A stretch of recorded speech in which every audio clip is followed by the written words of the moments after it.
So if we look at this lake behind me, right, this is the deepest lake in America. And when you are enlightened, it's almost like you have finally come in touch and you realize that you are the fullness of the lake. You are the depth of the lake where it's always still, always peaceful, always silent. And the world around you, the world outside of you, is like the surface of the lake. It could be very shaky. It could be ripples, lots of waves, right? A lot can happen on the surface, but underneath it all, you're still at peace, and you're still silence. You still find that deepness within.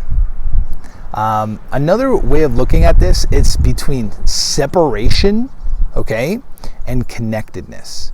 So when you're in a place of joy, love, peace, you feel connected with everything. When you look at everybody, you feel like you are with them. The number one, or the first American writer of all time is Walt Whitman. And Walt Whitman has a poem called Song of Myself, which was the first free verse poem of all time.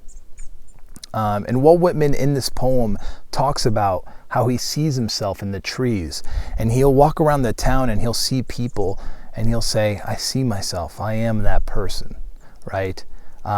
Jesus would say, split a chip of wood and I am there, right? It's this sense of connectedness with everything. And I think this really cuts through the ego and cuts through pain and suffering and brings you into surrenderance and brings you into salvation when you feel connected to everything. When you feel like you're a separate entity from everything around you, you start to become fearful. It's almost like a ray of the sun that has lost the truth that it is part of the sun.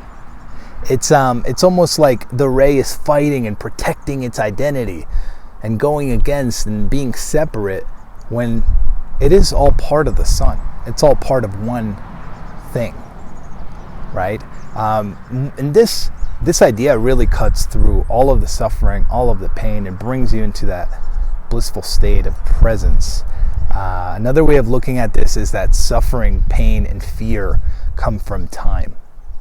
Okay, it's past and future. You're anticipating something, so you become anxious because you're not there yet.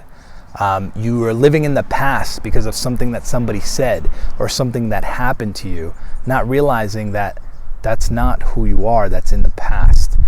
Salvation comes from being in the present, right? Surrenderance comes from being in the present moment. It's a state of stillness.